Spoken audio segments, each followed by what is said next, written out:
యజ్ఞవాటికను వివాహ వేదికగా తయారు చేసి అగ్ని సాక్షిగా వివాహ ప్రయత్నాలు చేశాడు. సర్వాభరణ భూషితయైన సీతను ఆస్థానానికి తీసుకొని వచ్చి రాముని ఎదుట నిలిపి చెప్తున్నాడు, ఇయం సీత మమ సుత సహధర్మచరీతవా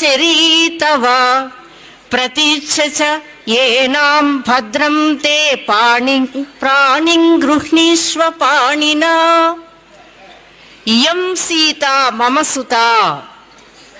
దీనికి ఎంతో మంది విమర్శకులు, వ్యాఖ్యాతలు అనేక విశేషార్థాలను ప్రతిపాదించారు.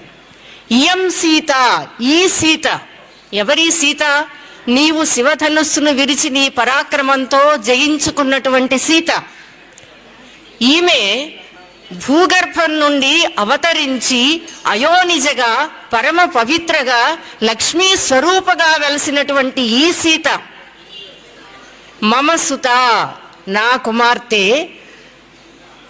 ఈమె పాణిగ్రహణం చేసినట్లయితే నీకు సహధర్మచారిణి అయి నిరంతరము నీకు ధర్మపత్నిగా వ్యవహరిస్తూ తన విద్యుక్త ధర్మాన్ని తాను నిర్వర్తిస్తుంది.